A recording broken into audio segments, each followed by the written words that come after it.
Dios les bendiga, bienvenido a la Biblia en un año, día número 124.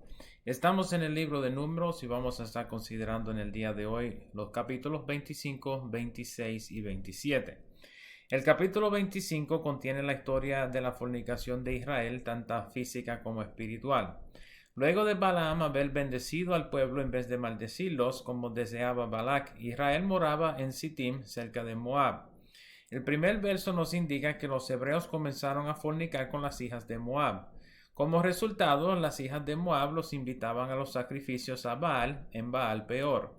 Como resultado de su fornicación física y espiritual, el celo de Jehová y la ira de Jehová se encienden contra Israel, de modo que manda a Moisés a ahorcar a los príncipes de Israel antes que bajara el sol.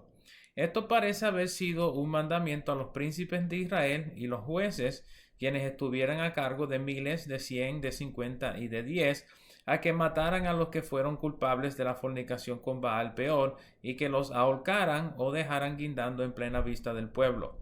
Recuerden pasajes como Éxodo 34:16, en los cuales Dios les advirtió contra las mujeres ajenas, diciéndoles que los llevarían a la idolatría y los apartarían de Jehová. Por esto mismo fue que Abraham no quiso que su hijo Isaac tomara de las mujeres de la tierra para sí mismo, en Génesis 24, 1 al 4. El verso 5 relata el mandato de Moisés de comenzar el juicio de Israel. Mientras que Israel se reúne a la puerta del tabernáculo para lamentar lo sucedido con las mujeres de Moab y la mortandad que había sucedido como resultado, Simri, hijo de Salú, jefe de una de las familias de Simeón, entra al campamento con una mujer madianita. Noten que esta mujer era madianita y no explícitamente moabita. Pero de todos modos es pensado que esta mujer fuese la responsable de llevar a los hijos de Israel a fornicar con las hijas de Moab. Noten que la hace pasar por medio de la congregación a ojos de Moisés y toda la congregación, porfiando el juicio de sus hermanos. Finés, el nieto de Aarón, hijo de Eleazar, es movido por el celo a Jehová y tomando una lanza los traspasa a los dos. Noten en el verso 8 que cesó la mortandad luego de este suceso, pero no antes de que murieran 24,000 hebreos. Debemos notar en este punto de la historia que este suceso no fue coincidencia ni casualidad. El capítulo 31 de Números explica que lo sucedido en Baal Peor fue maquinación de Balaam, quien luego de no haber podido maldecir el pueblo para el galardón de Balac, le dio instrucciones a Balac sobre cómo hacer que los hijos de Israel provocaran la ira de Jehová para destruirse ellos mismos. Eso pueden verlo en Números 31:16. Por esto se piensa que la mujer madianita matada por Finés fuera la causa de tales acciones intencionales contra Israel. Finés es elogiado por Dios y prometido un sacerdocio perpetuo. Noten en el verso 15 el nombre de la mujer madianita y su lugar entre su pueblo. Finalmente, noten en el verso 18 el mandato de Moisés a hostigar a Madián por lo sucedido en Baal Peor. El capítulo 26 comienza con un censo final del pueblo en preparación para la entrada a la tierra prometida. Ya que estarían entrando a la tierra para conquistarla, el censo incluye a todos los hombres de 20 años para arriba y excluye a los levitas quienes son censados luego. Este censo ocurre cerca del final de los 40 años de trayectoria por el desierto. Noten en los versos 9 al 11 el suceso de la rebelión de Coré. Datán y Abiram son aquí mencionados como siendo de la tribu de Rubén, de los hijos de Eliab. Esto tiene sentido ya que los campamentos de Rubén eran vecinos de los campamentos de Coat. Coré, recuerden, era coatita. Noten el detalle en el verso 11 que los hijos de Coré no murieron. Esto es una indicación importante, ya que varios de los salmos son atribuidos a los hijos de Coré. Salmo 42, Salmos 44 al 49, el Salmo 84, el 85, el 87 y el 88. Noten en los versos 20 al 22 la inclusión de Fares entre los hijos de Judá. Pueden ver Génesis 38 para esa historia y la mención de la muerte de Er y Onán en la tierra de Canaán. Noten en los versos 28 al 37 que se cuentan las medias tribus de Manasés y Efraín bajo la tribu de José. También deben notar que esta es una de las pocas referencias a los hermanos en las cuales Manasés es mencionado primero. Recuerden que Efraín recibió la bendición de Israel en vez de Manasés. Noten el verso 33, cual habla de las 5 hijas de Zelofehad. Esto viene a ser de importancia en el próximo capítulo. El total del censo es dado en el verso 51 como siendo 601,730. Recuerden, al inicio del libro, ya casi 40 años previo, el total del censo fue de 603,550. Pueden ver eso en Números 2:32.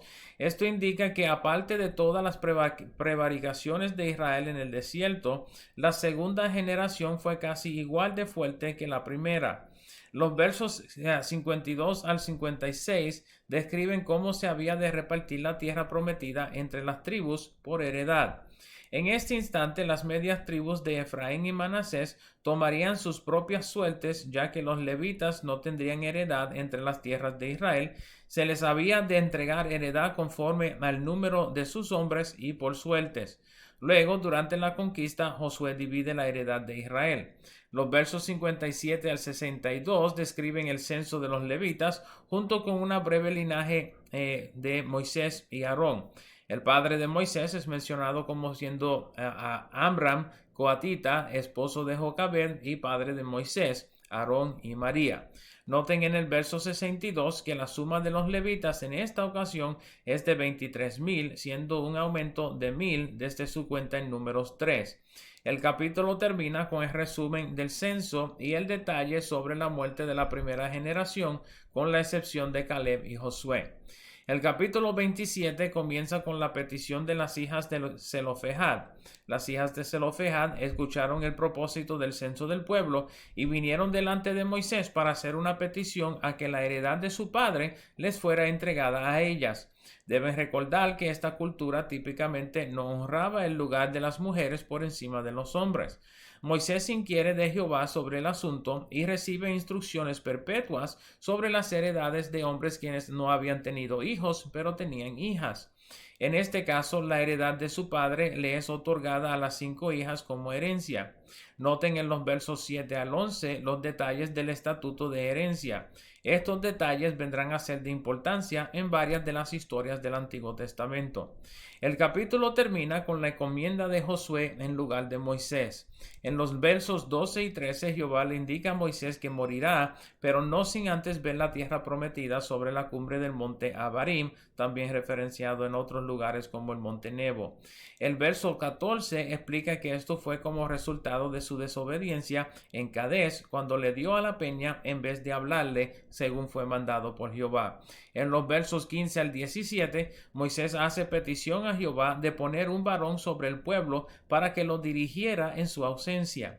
Noten en el verso 17 la referencia a que el pueblo no fuera como ovejas sin pastor. Esto es referenciado como la condición del pueblo durante los días de Jesús en Mateo capítulo 9, verso 36. Interesantemente, Josué y Jesús en el hebreo se escriben igual. En los versos 18 al 21, Jehová le da instrucciones a Moisés de encomendar a Josué en su lugar.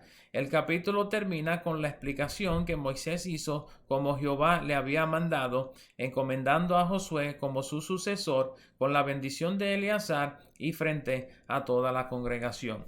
Estos han sido los capítulos 25, 26 y 27 del libro de Números. Espero les sea de provecho el video y nos veremos por esta parte otra vez mañana. Dios les bendiga, Dios les guarde.